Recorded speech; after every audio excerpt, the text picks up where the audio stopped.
Nah, gitu kan kelihatan. Kamera on please. Yang enggak pakai kamera tak kick.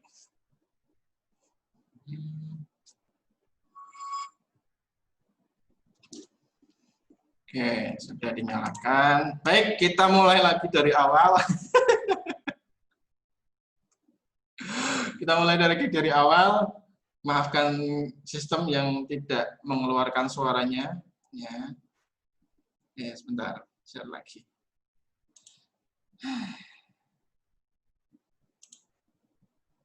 Mana tadi?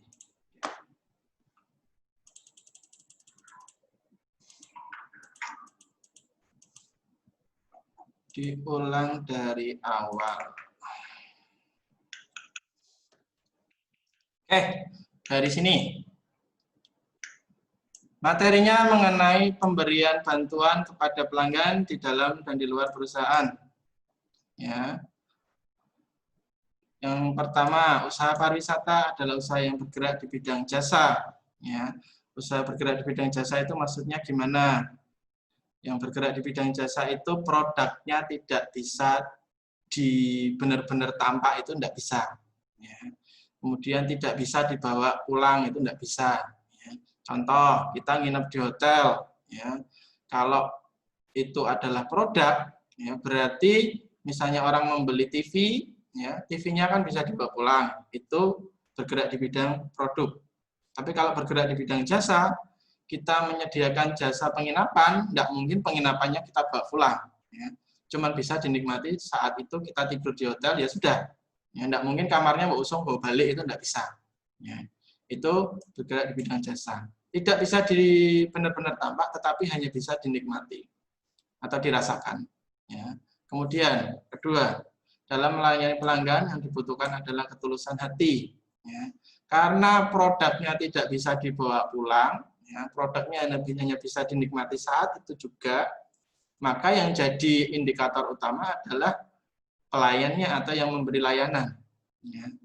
Orang kalau misalnya melakukan suatu pekerjaan dengan ketulusan hati, ya, itu akan dirasakan oleh yang menerima. Ya. Orang yang tidak tulus juga akan terasa. Ya, misalnya saat kalian lagi mau menikmati makanan, misalnya ke restoran. Ya. Ini bicara tentang jasanya ya, bukan makanannya. Ya. Saat kalian ke restoran, lagi pesen makanan, ya, yang kalian orderi atau waiter-waitressnya itu melayaninya dengan jutek ya Pak, jutek dengan ya itulah jutek lah ya. Nah, melayani orang niat ya, mau pesan apa Mbak? Ya misalnya berapa Mbak, untuk berapa orang Mbak? Ya itu kan tidak tulus, itu kan kita rasakan, langsung kita rasakan. Iki waiternya tenanan ora toh ya. Ya, jadi sebagai pelanggan kita pasti akan merasakan itu. Tapi kalau kita melayani dengan ketulusan hati, kita juga langsung merasakan. Ya. Kemudian yang ketiga, kepuasan konsumen menjadi hal yang fundamental dalam bisnis ini. Tidak hanya untuk bisnis pariwisata sih. Jadi untuk semua bidang itu kepuasan konsumen menjadi hal yang fundamental. Fundamental itu mendasar dan penting. Ya. Jadi kalau misalnya konsumen atau pelanggan itu puas, maka bisa dikatakan bisnis itu akan jalan terus. Ya. Kalau sudah mulai ditinggalkan tamu-tamunya, sudah mulai tamunya tidak mau nginep, tidak kerasa, tidak betah karena karyawannya pada galak-galak misalnya, maka tidak butuh waktu lama, hotel akan segera tutup karena tidak ada tamunya. Makanya kepuasan konsumen menjadi hal yang sangat penting. Yang penting tamu ini senang. Oke, lanjut. Berikutnya, pengertian pelanggan, customer atau konsumen dalam arti luas semua pihak yang mempunyai hubungan secara langsung, ya, semua pihak yang berhubungan dengan perusahaan, atau kalau kita hotel berarti perhotelan, berarti semua pihak yang berhubungan dengan hotel. Ya. Tamu-tamunya. Ya. Kalau dalam arti sempit, ya, pembeli, pengguna jasa. Ya. yang melakukan kegiatan penggunaan jasa secara berulang-ulang. Kata kuncinya ada pada berulang-ulang. Itu baru bisa disebut pelanggan. Kalau cuma sekali, setelah itu tidak datang lagi, maka dia tidak bisa disebut pelanggan. Yang namanya pelanggan itu dia menggunakan jasa kita secara berulang-ulang. Ya, namanya aja langganan, pelanggan. Kenapa dia menggunakan secara berulang-ulang? Karena merasa puas. Ya, kepuasan yang diterimanya dari penyedia jasa. Kalau orang menginap di satu hotel, dia merasa nyaman, merasa senang, ya. Kemudian besoknya lagi saat dia datang lagi kok nginep di situ lagi, ya. Itu namanya pelanggan. Kalau di hotel namanya tadi sudah saya tulis repeater. Ya. Tamu yang datang berulang-ulang, ya tiap kali datang ke suatu kota dia nginepnya di hotel itulah. Ya. Tidak mau cari hotel tidak mau menginap di hotel yang lain kecuali hotel yang itu yang dia cari, yang dia mau itu sudah penuh. Itu repeater atau pelanggan. Oke, berikutnya.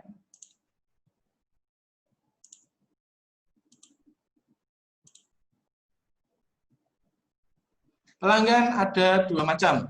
Ya. Yang pertama adalah pelanggan internal. Pelanggan internal itu adalah pelanggan yang berasal dari dalam perusahaan itu sendiri. Ya. Dari dalam perusahaan itu sendiri, misalnya kalian siswa di SMK 6, kalian jajan di kantin SMK 6, maka bisa dibilang kalian adalah pelanggan internal dari SMK 6. Ya. Kamu jajannya ya di sekolahmu itu sendiri, itu internal. Ya, kalau di perusahaan, misalnya kamu jadi karyawan di McD misalnya, kemudian kamu beli, misalnya sudah waktunya pulang, kamu beli makan di McD-mu itu sendiri, di outletmu. Ya, maka bisa dibilang kamu adalah pelanggan internal. Kemudian yang kedua ada pelanggan eksternal. Ya, pelanggan eksternal ini yang umum di luar sana. Jadi dia membeli barang, membeli produk atau menikmati jasa, ya, yang berasal dari yang bukan perusahaannya dia. Ya pokoknya menikmatilah dari mana saja, itu namanya pelanggan eksternal. Ya, kalau contoh di sekolah, misalnya kamu SMK 6, kemudian kamu jajannya, misalnya waktu istirahat kamu keluar, atau kamu pesan GoFood misalnya, ya bisa dibilang kamu adalah pelanggan eksternal dari GoFood, bukan dari SMK 6 ya. Dari GoFood-nya, kan kamu tidak kerja di GoFood, ya, kamu pesan makanan di GoFood misalnya. Itu bisa dibilang kamu adalah pelanggan eksternal. Ya. Oke, lanjut lagi.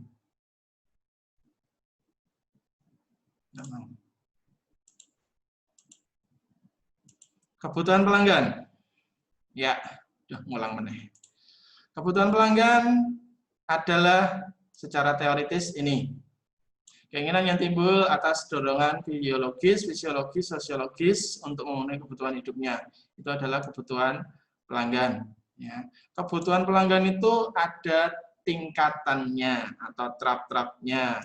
Kalau menurut Pak Abraham Maslow itu disebut hierarki atau tingkatan kebutuhan pelanggan. Paling bawah, ya.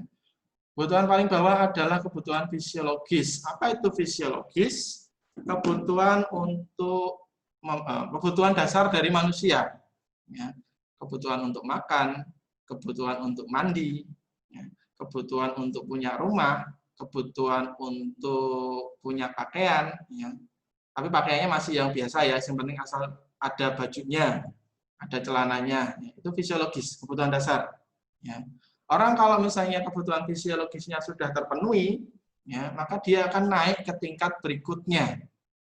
Nah, yang fisiologis ini sudah dicentang, ya, saya sudah punya semua, saya sudah punya baju meskipun tidak terlalu bagus, saya sudah punya rumah meskipun kredit, ya, saya sudah bisa makan 3 kali sehari, ya, meskipun masak sendiri, ya, maka dia akan lanjut ke kebutuhan atau tingkatan kebutuhan yang berikutnya, yaitu adalah keamanan.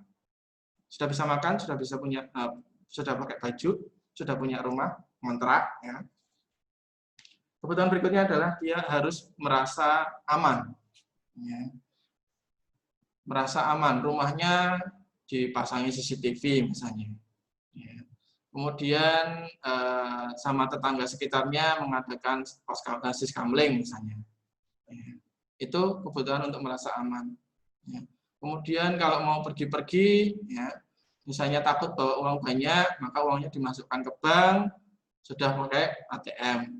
Itu kebutuhan untuk merasa aman. Berikutnya ada kebutuhan. Setelah sudah merasa ini sudah terpenuhi, ini sudah dicentang, berikutnya adalah kebutuhan untuk bersosialisasi atau berteman. Wes cukup makanan, pakaian, sudah merasa aman. Kebutuhan berikutnya, tingkatan berikutnya adalah pengen punya teman. Itu kebutuhan untuk sosialisasi. Nah, kita tidak bisa menghindar dari ini. Pasti semua orang butuh yang namanya berteman atau sekedar ketemu dengan orang lain. Kecuali kalian Tarsan, tidak perlu ketemu. Tarsan pun ada temannya, binatang-binatang. Kebutuhan untuk bersosialisasi. Setelah ini semua terpenuhi, wis duwe kanca, rumah ada, sudah merasa aman, ATM ada, rumahnya ada CCTV-nya, maka tingkatannya akan naik lagi. Naik lagi menjadi kebutuhan penghargaan diri atau self-esteem. Kalau tadi di tingkatan kebutuhan sosial itu baru sebatas berteman saja, kalau di taraf berikutnya, tingkat berikutnya, bertemannya itu sudah ada gengsi di dalamnya. Nek koncoku duwe HP anyar, aku kudu duwe juga. Itu kebutuhan penghargaan diri. Kalau temanku misalnya waktu kumpul-kumpul, dia pakai baju mereknya Armani, saya juga harus punya.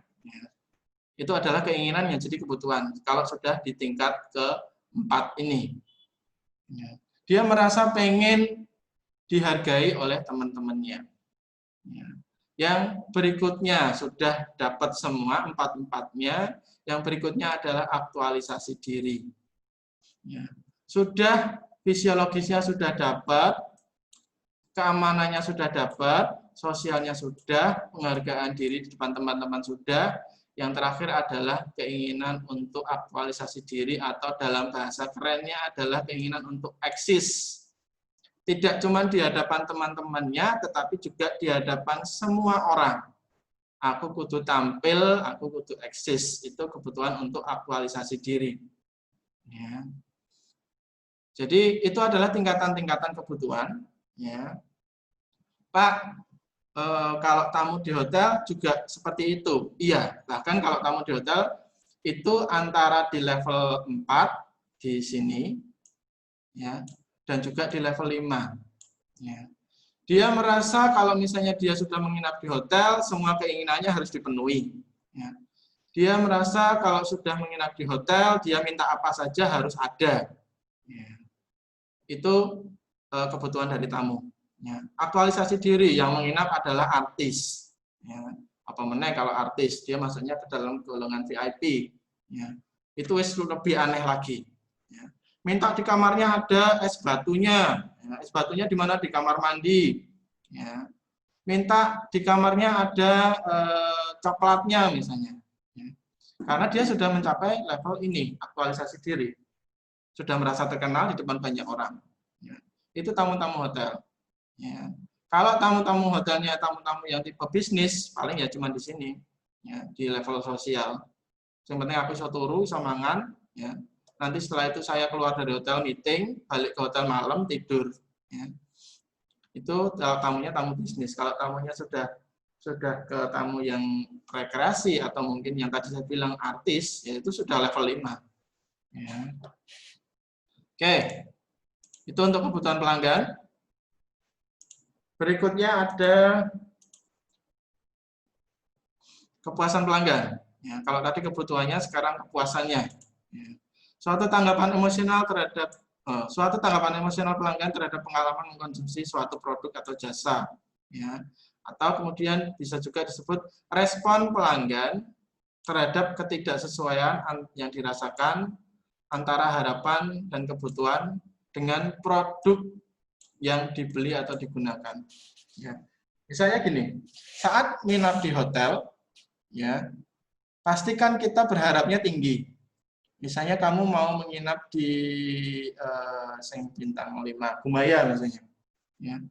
Wih, aku nginep di Gumaya, mesti kok kamarnya luasnya sekian, ya, nanti waitersnya ramah-ramah, resepsionisnya ramah, ya, itu kan harapan. Ya. Tapi kalau kemudian begitu sampai sana, kok ternyata mulai dari depan katakanlah yang dari security-nya atau dari porternya, ya, yang membukakan pintu itu sudah tidak ramah duluan, maka harapan kalian akan buyar. Terus bubar jalan. Iki tenan pora bintang 5, ini tenan pondak ya Gumaya. Ya. Itu adalah kepuasan. Kalau harapannya itu sesuai dengan yang didapatkan, maka dia akan merasa puas. Tapi kalau harapannya tidak sesuai dengan yang dia dapatkan, ya bisa dikatakan kecewa atau ketidakpuasan. Ya, itu adalah respon. Ya. Oke, lanjut.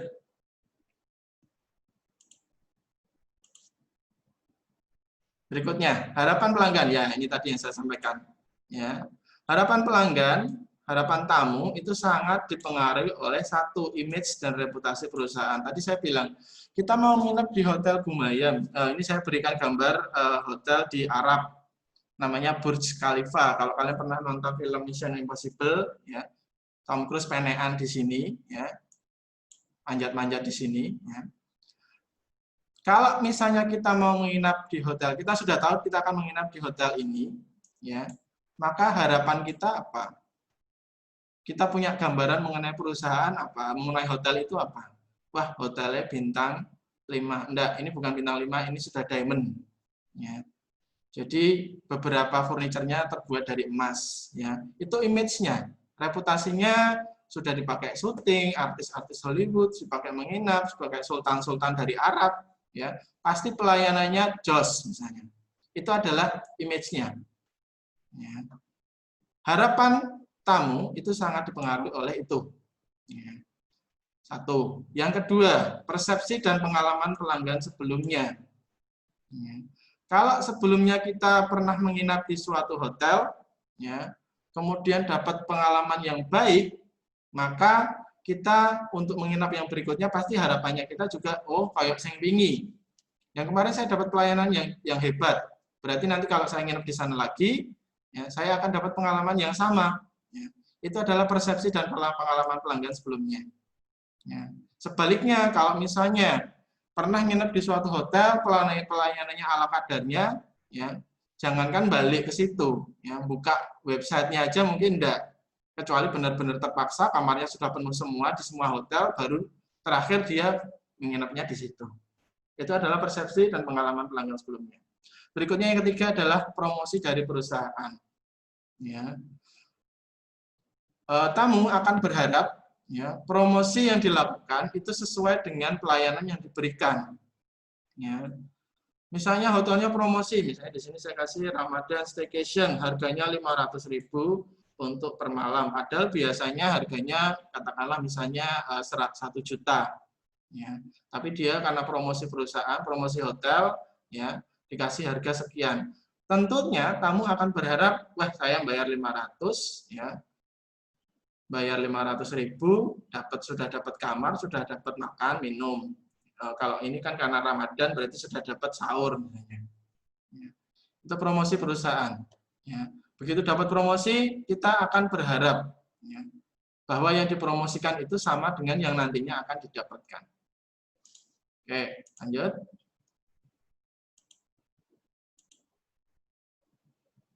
Ya, keinginan dari tamu. Ya, kalau tadi kebutuhan, tingkatan-tingkatan kebutuhan, yang ini adalah keinginan. Keinginan itu hal yang tidak terlalu mendasar bagi tamu, ya. Tetapi kalau tidak dipenuhi, dia bisa komplain. Ya. Keinginannya apa sih? Dilayani dengan sopan dan ramah. Sederhana kan? Ya. Cukup dilayani dengan sopan dan ramah, itu keinginan setiap tamu. 2, dibantu saat diperlukan. Misalnya tamu lagi check-in, kemudian dia bawa barang 10 koper misalnya, ya. Kemudian karyawannya hotel tanpa disuruh itu udah, mari Pak saya bantu. Ya. pasti di situ tamu akan merasa diperhatikan. Ya. Kemudian kejelasan, keamanan, dan kenyamanan. Saat memberikan informasi, seorang staf hotel itu harus memberikan informasi yang jelas. Ya. Misalnya tamunya bertanya, Mas, kalau mau sarapan di mana?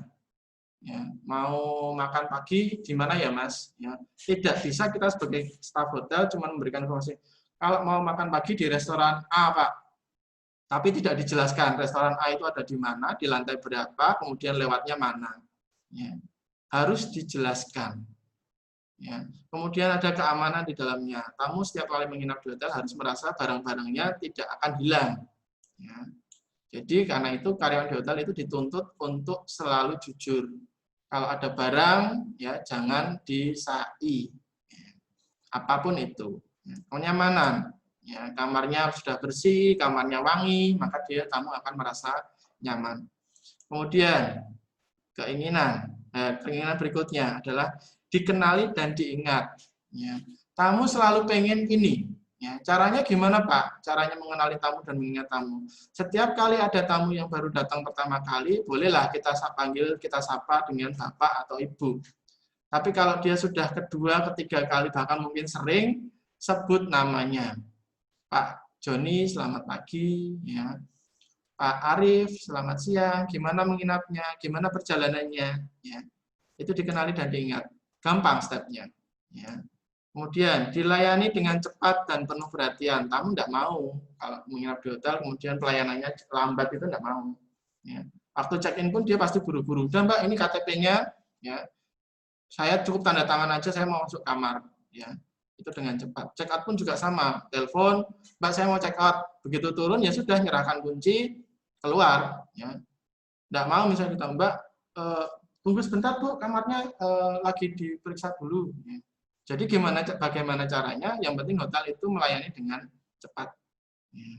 Kemudian didengar dan dimengerti. Kalau ada tamu curhat, tamu komplain, ya didengarkan. Ya. Dipahami maksudnya dia apa. Ya. Kalau memang dia minta solusi, ya diberi solusi. Ya. Itu adalah keinginan pelanggan atau tamu di hotel. Ya tidak cuma di hotel sih, sebenarnya di bidang lain pun juga sama. Ya. Oke, lanjut.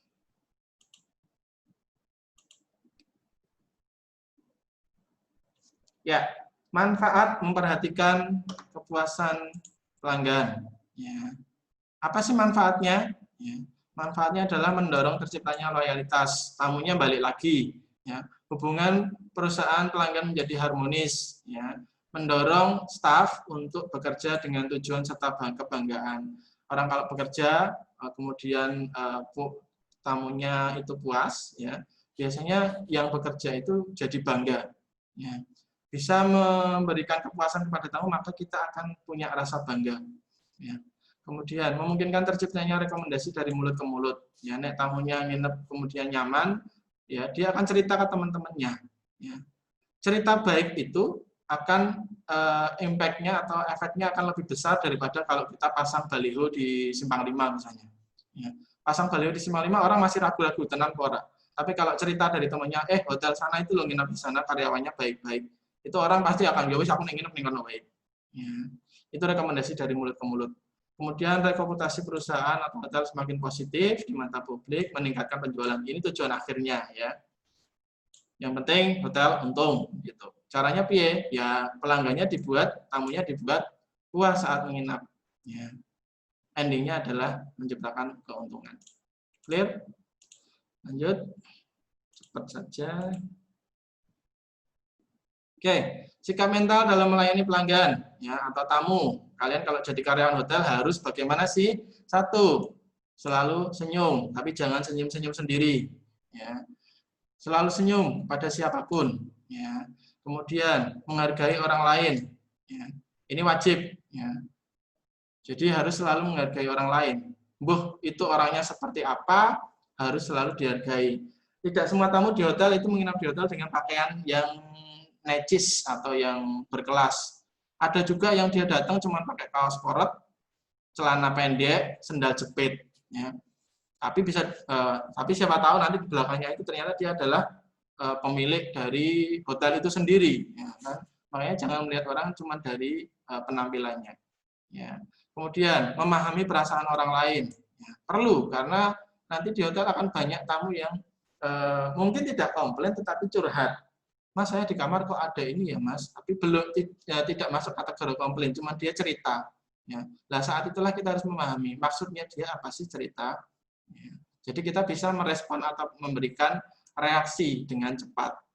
Kalau orang tidak memahami perasaan orang lain, dia tidak akan bisa bereaksi dengan cepat, apalagi tepat. Ya. Tamunya cerita, Mas, di kamar saya tadi malam kok kayaknya ada yang ngetuk-ngetuk ya pintunya ya. Ya.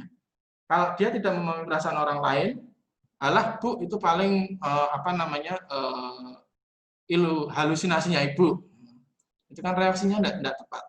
Ya. Kemudian berikutnya bisa diandalkan. Ya. Pastilah kalau di karyawan hotel, jadi staf hotel ya harus. Ya. Tamu minta apa, cepatlah ditandangi. Ya. Harus mau menjelaskan proses. Ya. Jangan asal jawab yang penting tadi tidak bisa. Ya. Maaf Bu, kami sedang melakukan perbaikan. Ya. Ditunggu saja dulu. Ya. Kemudian fleksibel. Ya, fleksibel ini bisa apa saja. Ya. Kalau diapain juga siap. Itu fleksibel. Kemudian menjadi ahli dalam semua hal atau di dalam bidangnya dia. Misalnya kita jadi room attendant, membersihkan kamar, maka kita harus menjadi ahli dalam pembersihan kamar. Ya, kita jadi waiter atau waitress, pelayan restoran, kita harus menjadi ahli dalam melayani makanan dan minuman. Ahli itu tidak sekedar bisa, ahli itu memahami apa yang kita lakukan. Ya, itu menjadi ahli. Kemudian selalu siap antisipasi. Tamunya mau komplain apa saja, kita harus bisa memberikan solusi, itu antisipasi. Ya, sudah siap duluan. Ya. Kalau di dalam bela diri namanya kuda-kuda. Ya. Kalau kita sudah punya kuda-kuda yang kuat, mau diapain aja kita siap natai. Nah, selain natai mencarikan solusi. Ya. Kemudian memantau proses. Ya. Ini biasanya untuk level manajemen atau mid management, supervisor itu. Ya. Jadi kalau ada komplain, kemudian dia sudah memberikan solusi, dilihat benar tidak dilakukan solusinya itu. Itu memantau proses. Menindaklanjuti. Ya. Kalau misalnya prosesnya tadi kok ada yang salah, segera ditangani lagi. Ya. Misalnya ada tamu komplain kamarnya lampunya mati. Ya. Kok sampai 3 jam tidak ada apa-apa, ya segera ditindaklanjuti. Ya. Segera datangi ke bagian perawatan maintenance. Pak, itu kamar nomor sekian sudah 3 jam lampunya mati, tidak ada yang mengganti. Itu tindak lanjut. Ya. Mengakui kesalahan. Ya. Caranya gampang, minta maaf. Itu mengakui kesalahan. Ya. Meskipun kita tidak merasa salah, tapi paling tidak di depan tamu, sudahlah, minta maaf dulu. Ya. Ini nanti akan sering diucapkan di hotel. Menjaga hubungan baik dengan tamu atau pelanggan. Ya. Kemudian menjadikan moto. Motonya apa? Menginap di hotel A. Ya. Anda puas, kami puas juga misalnya. Ya. Moto itu dijadikan semangat buat bekerja. Ya. Oke, lanjut. Next. Tipe dan karakteristik pelanggan, ya, macam-macam tamu ini kayak apa saja sih Pak? Ini baru sebagian, tidak semua, ya. Macam-macam tamu, ada tamu yang pesimis, ya. Orangnya terlalu hati-hati, mudah curiga, ragu-ragu, kurang perhatian, ya. Pesimis, itu tipe tamunya, ya. Yang kedua ada egosentris. Nah, ini kebanyakan tamu modelnya gini, ya. Egosentris, orangnya ambisius, mementingkan diri sendiri, ya. Itu kayak cah cilik, ya. Kayak anak kecil. Yang penting aku ya, aku dan aku. Ya. Kamu masa bodoh. Ya. Ini kebanyakan tamu di hotel modelnya seperti ini. Ya, jadi siap-siap saja kita jadi karyawan hotel akan menghadapi orang dengan tipe ini. Ya, ya tapi tidak semua, cuman banyaklah yang seperti itu. Ya. Oke, lanjut. Loh. Berikutnya ada tipe pemalu. Ya. Tamunya isin-isin, pengen nginep malah isin-isin. Ya. Sebabnya macam-macam, mungkin karena dia berasal dari status sosial yang tidak terlalu tinggi, misalnya dibayari oleh perusahaan atau dapat hadiah misalnya. Ya, kalau kalian pernah lihat bedah rumah, ya, dia berasal dari kalangan seperti apa, kemudian diinapkan di hotel, maka ini yang akan keluar pertama kali. Ya, pertama kali biasanya gini, pemalu. Ya, tapi berikutnya ya tergantung orangnya. Ya. Lanjut. Tamban. Nah, ini juga banyak tamu yang kayak gini, ya. Kita nawari kamar berbagai tipe, dia malah banyak mikir, ya. Wah, nek sing kene kamare murah tapi kok elek, sing kae larang tapi kok apik, sing dia. Itu tipe tamu yang lamban, ya. Pakaian pertimbangan. Oke, lanjut. Pendendam, ya. Ini juga banyak, ya, tamu yang model-model seperti ini. Ya. Jadi apapun yang kita berikan, dia akan selalu mengeluh. Mas, makanannya asin, ya, meskipun sudah dimasak dengan benar, sudah baik, ya. Mas, sambelnya enak, ya. Ini banyak model seperti ini, ya. Oke, lanjut lagi. Sudah mau habis. Berikutnya ada tamu yang, nah ini yang enak, ya, antusias, ya, tamunya semangat, penuh pengertian, tetapi ada kritis di sana. Ya. Jadi kalau kita menghadapi tamu seperti ini ya jangan terus, wah tamu ini enak, nek dilayani dia memberikan respon yang enak dilihat misalnya. Tapi di lain sisi orang-orang antusias biasanya juga kritis, ya, akan banyak menyampaikan kritik. Ya. Mas kamarmu kurang ini, Mas kamarmu jendelanya terlalu lebar, Mas Olive-nya kok jalannya tidak bisa cepat misalnya. Ya. Itu kritis. Oke, terakhir. Oh, udah habis. Ya, habis. Baik, itu materinya. Ya. Kemudian untuk berikutnya, dari materi tersebut kira-kira ada yang kurang jelas, ada yang mau ditanyakan. Kalau mau bertanya, silakan kamu bisa raise hand atau bikin emot di monitor HP-mu atau boleh lewat chat. Ya, terserah kalian. Kamu kalau mau ngomong boleh raise hand, nanti saya buka mic-nya. Tapi kalau misalnya aku malu Pak ngomong, ya udah chat aja. Itu kan ada chatnya. Ketik, Pak saya tidak mudeng ini. Silakan. Ada yang mau ditanyakan? Kan tidak mungkin semua penjelasan saya sudah kalian terima dengan jelas semua. Mesti ada bagian-bagian yang kurang jelas. Ya, saya beri waktu. Mumpung waktunya masih tersisa sedikit. Ada yang mau tanya?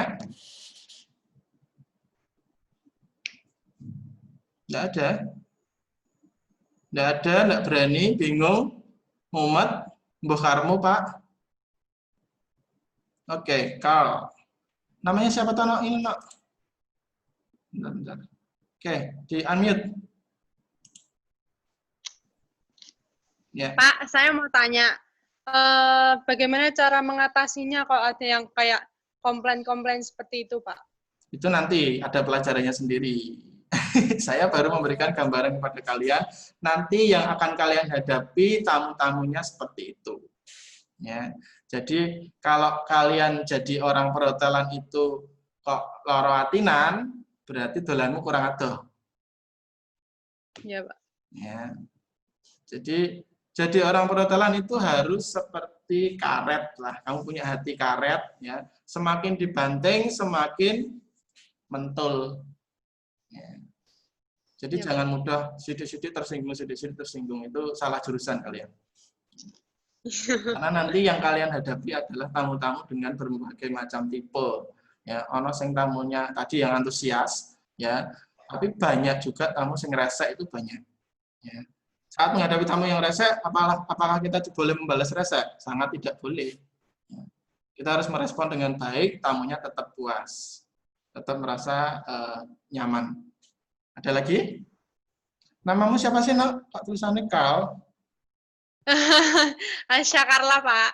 Dari PA2. Lupa benerin. Carla. Yang lain, ada yang mau tanya lagi? Makasih ya, Pak. Sama-sama. Yang lain? Untuk pengertian pelanggan sudah paham ya? Ya, jadi intinya pelanggan itu kalau dia memakai jasa kita, kalau jadi tamu ya dia menginap di suatu hotel secara berulang-ulang. Ya, kenapa berulang-ulang? Karena dia merasa nyaman menginap di hotel itu. Ya. Kalau dia tidak nyaman, pasti dia akan cari hotel yang lain. Ya. Untuk gampangnya gini, di Semarang itu ada hampir 200 hotel. Ya. Jadi kalau orang Jakarta datang ke Semarang, ya dia mau menginap di hotel, pilihannya ada 200. Dia mau nginep di mana saja kan bisa, terserah dia.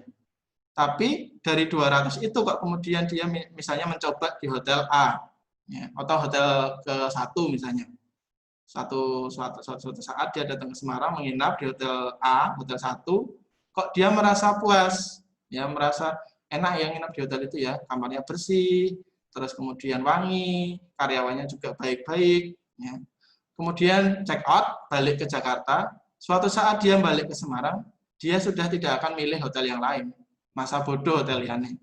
Ya, saya kemarin nginep di hotel yang sana, di hotel A itu, saya merasa enak, merasa nyaman, ya saya akan balik lagi ke sana. Ya, itu namanya pelanggan. Kalau di hotel itu disebutnya adalah repeater. Itu pelanggan. Kebutuhannya tadi ada tingkatannya, ya. Tergantung masing-masing tingkatan orang tersebut, ya. Kan tidak semua orang itu punya level 5. Ya. Tidak semua orang artis, tidak semua orang artis, siapa yang jadi penontonnya. Kemudian kebutuhan pelanggan tadi sudah, keinginan pelanggan, keinginan tamu saat menginap di hotel tadi dilayani dengan cepat, didengarkan, ya. Jadi keinginannya sebenarnya sederhana, tetapi kalau tidak kita lakukan itu bisa jadi komplain buat kita. Oke, yang lain? Silakan bertanya, mumpung ada waktu. Kalau tidak mau ngomong, silakan tulis, ketik.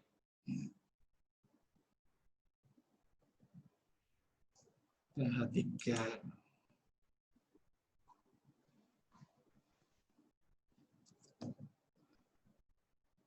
Halo, sudah jelas semua?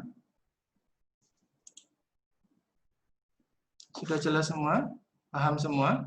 Ya. Jadi intinya di sini saya ingin menekankan bahwa kita atau kalian masuk ke dunia perhotelan, ya. Kamu masuk ke dunia di mana rasa atau kenyamanan itu jadi yang utama buat tamu. Ya. Kalau kalian masuk katakanlah ke dunia STM misalnya, teknik mesin, ya. Kamu bekerja ketemunya dengan benda mati, mesin mobil. Mobilnya mesinnya mbok tutuki, ya, bannya mbok gembosi. Kalau selama yang punya enggak tahu, kira-kira mobilnya bisa wadul enggak? Enggak bisa. Ya. Tapi kalau kalian di hotel, ketemunya adalah dengan tamu, ya, tamunya mbok pliri sithik, dia merasa tersinggung, dia wadulnya ke siapa? Kemana saja. Dia bisa komentar online, dia bisa komentar ke teman-temannya, ya. Dia bisa komentar ya tadi online tadi, ya dari website hotel misalnya, dari komentar di Google misalnya. Dan kalau sudah online itu biasanya tidak bisa dihapus, ya. Kecuali yang punya menghapus sendiri. Kalau kita berusaha menghapus itu tidak bisa. Ya. Yang punya komen itu yang menghapus. Ya. Dan kalau sudah online, itu yang baca adalah semua orang di dunia. Selama dia buka, pasti kelihatan. Ya. Jadi kita bersentuhan dengan hal-hal yang sensitif. Kalau misalnya mau memberikan yang baik, berikan benar-benar yang baik. Jangan nanggung-nanggung. Ya. Kalau kalian mau masuk di perhotelan, ayolah masuk yang benar. Jangan cuma sekedar, aku pengen jajal-jajal tok. Itu tidak bisa. Ya. Nanti di tengah jalan kalian pasti akan merasa capek. Ya, tapi kalau benar-benar semangat, niat memang benar-benar masuk perhotelan, insya Allah lah nanti sampai di atas. Ya. Oke, sudah tidak ada pertanyaan, sudah paham semua ya. Kalau sudah memahami semua, itu nanti di PowerPoint bagian terakhir setelah thank you, see you on top tadi, ada tugas. Ya, tugasnya gampang, kalian cuma menceritakan pengalaman kalian. Ya, menceritakan pengalaman mengenai pelayanan yang kalian terima. Boleh apa saja. Ya, boleh misalnya kamu ke Kucingan, ternyata penjaga kucingannya kok rak sopan baik kalian, boleh. Ya. Kamu ke warteg, misalnya Ibu Es betul warteg kok sadis, misalnya tulis. Ya. Kamu ke Starbucks, misalnya mbaknya atau masnya Starbucks kok ganteng, tulis. Ya. Jadi apa saja yang pengalaman kalian lah selama menjadi pelanggan. Ya. Itu tugasnya cuma satu, ya. Kalian boleh menulis satu, tapi kalau misalnya mau ditulis pengen kalian tulis banyak juga silahkan. Ya. Jadi tidak harus satu. Pak, saya punya cerita banyak nih Pak. Saya punya pengalaman di McD, di Starbucks, di Pizza Hut, semuanya beda-beda misalnya. Boleh kalian tulis. Ya. Gitu ya. Kalau ada yang tidak jelas dengan tugasnya bisa chat ya atau WA. Ya. Kemudian untuk materi sudah ya. Jadi untuk pertemuan hari ini akan saya akhiri ya. Balik lagi iklan dari sponsor ya, tetap jaga kesehatan, tetap lakukan protokol COVID, pencegahan COVID ya, karena pandemi belum selesai ya. Kalau pergi-pergi pakai masker, jaga jarak, rajin cuci tangan. Jadi itu terima kasih sudah attend atau sudah hadir, sudah join di acara atau di pelajaran pada siang hari ini ya. Kemudian sampai ketemu pada pertemuan berikutnya. Kalau pakai Zoom sekolah mungkin sudah tidak bisa. Kita bisa nanti masing-masing guru akan pakai akunnya sendiri-sendiri. Ya. Terima kasih. Selamat siang. Wassalamualaikum warahmatullahi wabarakatuh. Terima kasih.